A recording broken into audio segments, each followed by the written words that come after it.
Ashama harka fuunee daawwattoota keenya attam jirtu kun Oroosiitiidha. Biyya Ameerikaa keessaa kallattiidhaan kan tamsa'aa jiru. Dhimmoota guyyaa har'aaf guyyaa kaleessaa kana biyya guutummaa biyya lafaarraa Oromoota gidduutti gugungumamu ilaalchisee rakkoo gara dirreetti saba keenya keessumaa waraana keenya waraanaa jaallannu mudatee ilaalchiseen Jeneraal Faqqadaa Abdiisaa Toorarraa qabaa. Egaa Jeneraal Faqqadaa yeroo adda addaatti haala jiru hunda kanan durallee gaaffii walii wajjin gochaa turre wantoota adda addaa kallattii kaa'aa ture. Har'a garuu maalirra jirama kan jedhu adda baasuudhaa fi kallattiidhaan toorarra galfadheen jira. Nooru baga nagaan dhuftee waamicha konnafoo utuu yeroo ittiin fudhatiin haala jiru qulqulleeffachuudhaa fi naa dhiyaachuu keetii fi maqaa daawwattoota koo kunoo ammaa kallattiidhaan si dhaggeeffataa jiran kanaatiin si galateeffadhaa. Nooru baga nagaan dhufte. Ayyee galatoomatis fayyaa ta'e jiraata. Haa ta'u egaa waa'ee kee namoota barsiisuun irraan eegamu. Kanaan duras yeroo adda addaatti wantoota adda addaa yeroo qulqulleeffachuu barbaannu dhiyaattee miidiyaatti nuuf deebisaa turte. Kallattumaan dhimma koottan darba. Keessumaa kaleessa kana ka'ee guyyaa isaallee yookiin haala isaa na caalaasitu beekan miidiyaarraa waan arginudha. Waldhabdeen waraana bilisummaa Oromoo gidduutti taasifamuudhaan wareegama hamaatu baafamee jedhamaa jira. Mee sanarraa kaanee waa tokko wal gaafannaa. Wareegamni kun yookaan ijoolleen keenya yookaan immoo isinumti warri kallattiidhaan dirreerra jirtanii walii keessanitti dhukaastanii lubbuu walii wareega baasuu kanatu argamaa jira. Kun hammam dhugaadhaa? Yoo dhugaadha ta'e eenyuuf eenyu gidduutti ta'ee wareegamni kaffalame immoo hammam ta'a? Wanti akka kanaa kun waanuma kaleessallee baratamaa seenaa qabsoo Oromoo keessatti gurjaajiin akkasii uumamaa ture. Haa ta'u immoo wanti kunillee akka inni uumamnee fi dursinee ibsaa turre miidiyaa keessillee waan qabsaa Oromootiif ta'ullee waan uummata Oromootiif ta'ullee waan qabsoo Oromootiif ta'ullee akeekaa turre wanti kun mudachuu deemaa jiraniiti. Kan kanaan durallee akeekni malee olola irratti oofuu yookaan immoo qabsoo kana afaan faajjessuudhaaf fi dhugaatiitti wanti dubbataa turee fi haa ta'u immoo as dhiyoo kana wanti nuti dubbachaa turre suni deemsuma keessa dhawaa dhufee duraan haalli naannoo yookaan immoo kallattii nuti deemaa sirriidhaa darbee immoo qabsoon Oromoo irree galma gahuudhaa fi tartiimoo akka kanaatiif qabatee deemuu qaba. Haala seeraaf seerri dhaabaa osoo hin jallatiin deemuu qaba innee akeekaa fi turre maqaa dhaabaa jijjiiranii darbee immoo sa'aatiisaaf yeroo isaa kan hin eegganne birgeediin ijaaranii humna guddaa wal faana yaasu. Humni guddaan kun bakka qabachuudha qaba. Bakka duubbee sirrii ta'ee bakka diinaafillee sansaatillee bakka bobbaasaaf irree aanja'uu qabu qabatee fi kan dirqama bahuu danda'u achirraatii bobbaasa malee akka kanaatitti akka horii wal faana gahu ture kun ta'uun qabu gaagama qaba balaa qaba darbee to'annoodhaaf irree nama rakkisuu danda'a jennee akeekaa turre. Amma walitti bu'iinsi isaanuma gidduutti warra birgeediin ijaaramee gidduutti kan marroon hoogganu gidduutti kan uumame kun wanta nuti kaleessa yaadne argine fageessine ilaalle suni akka inni uumamne akka inni ta'uu fi qabsaa'otaa fi uummata Oromoofis dhaabolee siyaasaa Oromoo dhimmi Oromoo na ilaallata jedhuufis karaa kallattii miidiyaa keetiinis ta'e alkallattii miidiyaa sooshaal miidiyaa garaa garaatiin ibsaa turre sun har'a mudatee jira. Haa ta'u immoo gaagaamni ulfaataan beekseetti dhimmi gaagaamichaa akkamiin akka ta'e yookaan immoo maaliif akka ta'e immoo gadi fageessinee beekna. Har'a shira guddaa kana katabee tapha kana taphachaa jiru ammallee biyya ambaasan taa'ee marrootu taphachaa jiraachuu ijoolleetti dhimma bahee duraan dursee shurrubbeen akka inni hidhamee yookaan immoo adabamu kan taasise badii shurrubbeen hojjete osoo hin taane badiisaatu kallattii kanaatii yookaan immoo adabbii kanaatii bisa geessisa osoo hin taane dhimma kanatti dhimma bahuudhaaf hidhamuu yookaan immoo taasifachiisuu akka inni qaana'u taasisuu kana keessatti immoo itti bu'insa kan uumame haalli shira marroon ta'e kana keessatti akka ijoollee wal shakkitee yookaan immoo wal balaaleffattee dhugaa itti fakkaatee walitti bu'insi uumamuudhaaf shira marroon ta'edha jechuudha. Isa kanaaf akkaataan innitti shira kana tapha kana taphachaa jiru akka qabsaa'onni wal shekkanii akka wal bira hin dhaabbanne darbee immoo burjaajiin garaagaraa qabsaa'ota keessatti uumame qabsaa'onni kun immoo of jibbanii walirratti abdachuu didanii akka diinaatti akka isaan ilaallatanii akka qabsoon kun dhaamuu danda'u darbee immoo dhumarratti gaafa kun ta'e marroon diinatti akka isaan laattachuudhaaf tapha marroon taphachaa jiru waan ta'eef qabsaa'onni kana sirnaan hin hubanne warroota bal'isanii yaaduu hin dandeenyetti dhimma bahee qabsoo kana dorrobee jiru kana qabsoo kana galmasaatti deemaa jiru kana gatachee qabsoon kun akka dhabamtee qabsaa'onni boorsa gaafachuu danda'an haamlee muratanii abdii dhabanii akka isaan diinatti galanii ofii gammadee jiraachuu danda'u. Darbee warroota qabeenyaa maqaa qabsootiin qabsoo keessa taa'anii qabeenyaa kuufatantu jiru. Isaan kun biyyatti yookaan immoo yoo Finfinneetti galuudhaaf darbee immoo mootummaan tattalaatatanii ittiin jiraachuudhaaf darbee warroota diinni isaan ijaaretu jira jechuudha. Warroota kana qabsoo kana keessatti burjaajii uumee qabsaa'ota wal shekkisiisee tapha siyaasaa taphachaa jiru shira qabsatti hojjechaa jiru kan inni ittiin qacarame yookaan immoo kan inni ittiin shirri lafatti gadhaabbatee marrootii oofamaa jiraachuudha. Kanaaf qabsaa'onni hin hubanne. Fakkaatee walii isaanii yakkaa jiru. Tole Jaal Faqqadaa amma akka dhagayaa jirrutti Jaal Marrooni milkiin Taanzaaniyaa sun gama mootummaatiin waan didamee fi sun erga gufatee booda deebi'ee Oromiyaa keessatti as deebi'uudhaan dirree seenee qabsoorra akka jirutu himamaa jira. Ati immoo yeroo ammaa kana keessa kanatti jechaa jirtu isatu diinaa wajjin yookiin jara warra mootummaa wajjiniin jechuudha.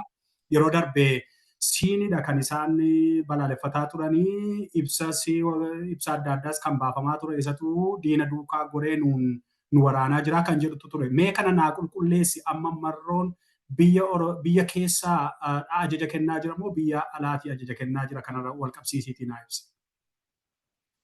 Kun olola dabballoonni Marroon ijaarratte maallaqaa qacatte olola oofan malee Marroon biyya keessa galuus hin dandeessu hin galleerree biyyuma deemte sana biyya Taanzaaniyaa sana jirti akka qajeelfama laattuu jirtu ajaja bilbilaatiin ijoollee walitti dhooftee akkuma kaleessa gaafa waltajjii marii waraanaa ishee gaara abbaa seenaatti waamte yoo sirnaan hin hojjettan ta'e walii keessa wal sindoosisee fi wal sinfichisiisaa jette. Kanaafuu inni kaleessa dhugaadha olola kana irratti oofaa ture Marrooma. Nama ijaaree warroota waa hubachuu hin dandeenye dhugaa dabsanii ijaaranii irratti olola oofaa turan. Dhugaa jirtu immoo yeroo ishee eeggatti malee dhugaa fi aarri manaa dhokattee naftu jedha Oromoon. Dhugaa jirtu immoo kanuma har'a waraana kana wal dhoosisee waraana kana wal fichisiisee haamlee walirraa dhabsiisee kaan gara barbaadetti akka inni deemu taasisee warreen ergama qaban immoo maallaqa qabanii isa wajjiniitiin shariikummaa waan baay'ee hojjechaa turaniiru. Warroota kanatti dhimma bahee isaan kana gamsiisee waraanni haamlee dhalee akka inni diinatti talaachuu gochaa kan jiru Marroodha jechuudha. Dhumarratti ofiisaa talaatee mootummaatti galuudhaaf waan shira guddaa xaxaa jirudha. Waraanni bilisummaa Oromoodha haamlee dhabee akka inni wal jibbee walirratti gurmachuu dhiisee akka inni gara diinaatti galuudhaaf gochaa shira hamaa Marroon hojjetedha jechuudha. Kanaaf qabsaa'onni gonkumaa hubataa hin jiranii hin beekani. Namni kun biyyattis galuu hin danda'u hin galleerreessu. Akkatti galurree hin qabu jechuudha. Waan ofiisaa fedhiisaa deeme durumayyuu abdii dhabee deeme malee araara bakka Oromoo bu'ee beekaan Oromoodhaa dhaabbileen siyaasaa Oromoodhaa wanti kanneen Oromoodhaaf quuqamanii achi ta'anii warrootni isaanii faan jedhu alarree ta'anii dhimma Oromoo irratti gaaffii Oromoo irratti mirga Oromoo irratti kanneen quuqama qabaatanii falmuu danda'an kan waggaa hedduu qabsoo keessatti dabarsanii jiran ololii irraa kakkaase fuulummaa irraa kakkaase kan durumayyuu beekaa kadhee dhaqee mootummaatti harkalaatee achi galee jechuudha.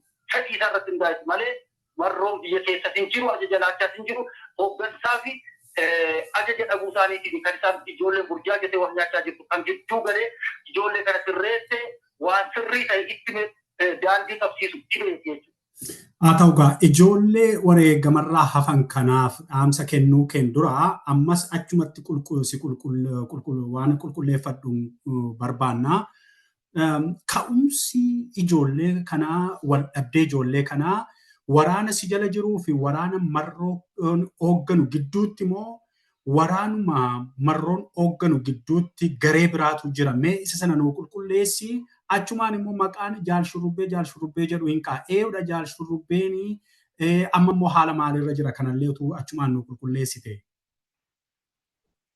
Gaarii waraana bilisummaa Oromoo tokko ilaalchi keenyis barnoonni keenyis waan nuti barruun dhaabaas kaayyoon keenyis tokko kaleessas marrootu waraana kana lama godhee ilaalcha kan biraa waraana keessa kaa'ee wal nu lolchiisaa ture. Har'a mooyyuu isuma ofii hoogganu keessa birgeedii jedhee ijaareeru birgeedii kaanqee fi birgeedii shurrubbee walitti naqee wal dhoosisee jiru.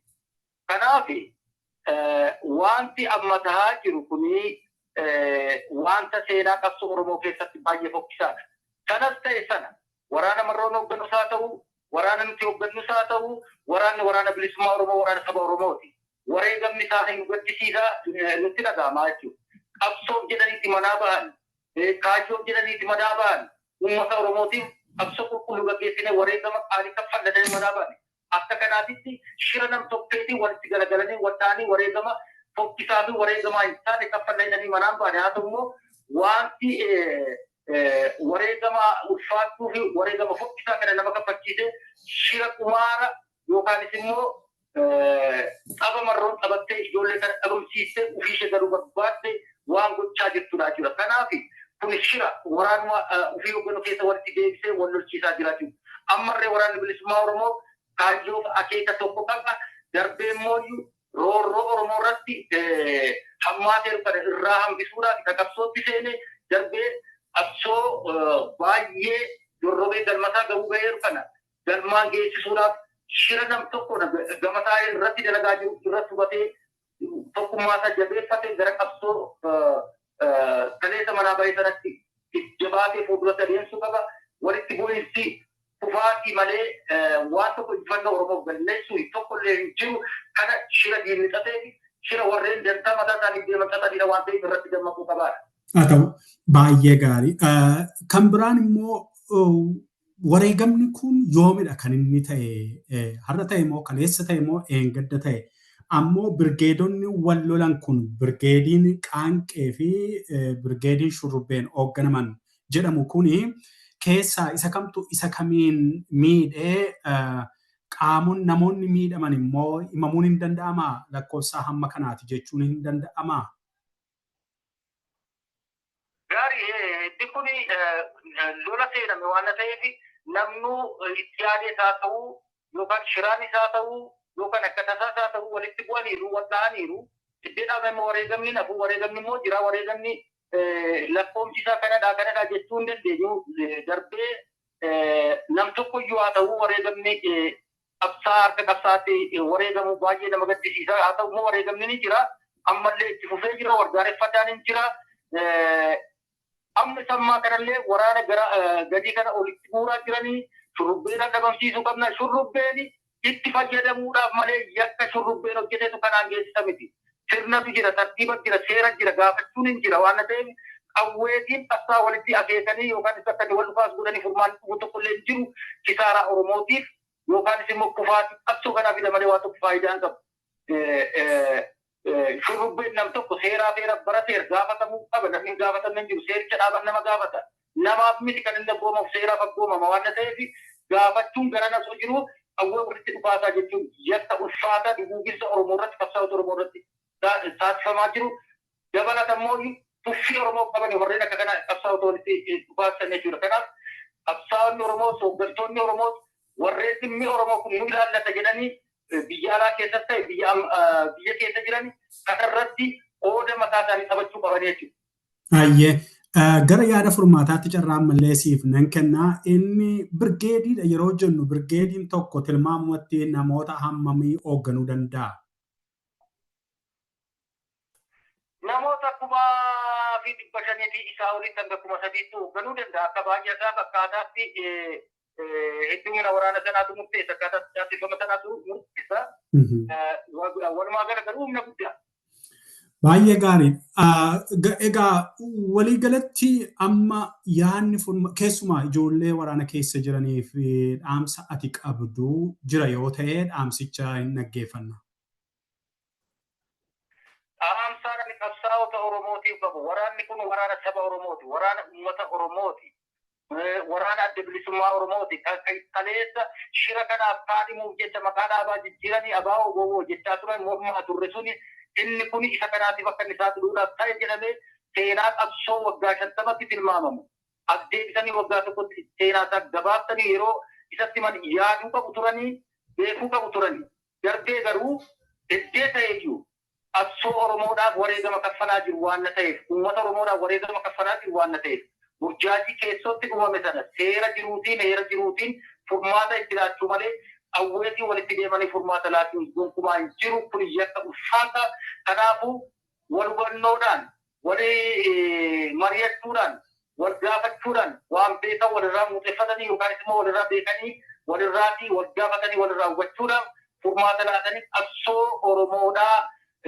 dorrobee galmasaatti dhiyaatee bana gatachiisuu dhiisanii wal mariitiin fuulduratti tarkaanfachuu wal dura dhaabachuu otoo taane diina dura dhaabbatanii galma qabsoo Oromoo bareechuu malee deemsi amma akkaataa amma deemaa jiru kanatti furmaata Oromootiif fidin jiru qabsaa kan ta'e uummata Oromootiif lubbuusaa wareeguudhaaf kagaayyoo kanatti seene wal eeggannoo fi wal hubannootiif socho'uu akka inni qabu akka hin burjaajofne siyaasa nam dhuunfaatiin akka hin burjaajofne dhaamsi kun akka isaanii gahuu jechuun barbaada.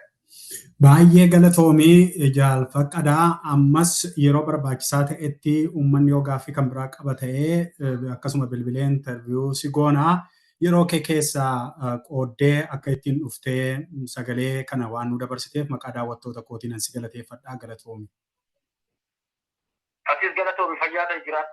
Ayyee egaan daawwattoota keenyaa amma ammaatti kan gaaffiif deebii wajjiniin goone Jaalfaqadaa Abdiisaati. Haala ta'iiwwan wareegama walii isaan irratti dirreerraa taasisan ilaalchisee qulqulleeffachuu kan achi bilbilee Jaalfaqadaan wantoota akka naamusa dambii isaaniitti wantoota tokkorra ibsuurraa of eeggateera. Wareegamni keessoo yeroo baay'ee hin himamuu diinatti. Haa ta'u malee wareegamni ulfaataan isa miidiyaa hawaasaa irratti bahe ol akka ta'e irraa mirkaneeffachuu danda'eera kana keessatti kan ani waraabne. Itti deddeebinee kana gaaffiif deebii kan nuti goonu dhimma biraatiif utuu hin taane dogoggorra akkanaa deebi'ee akka hin raawwatamne uummanni Oromoo waraana isaa eenyuma caalaa dhala isaa caalaatti jaallata. Kanaaf waraana jaallatu kan ammoo wareegama walii isaa irratti akka inni ka'uuf utuu hin taane waliin ta'ee akka diina irratti ka'uufidha. Kanaaf nyaachisa, kanaaf obaasa, kanaaf gargaara. Kanuma gaa walitti deebina qophii biraatiin fayyaa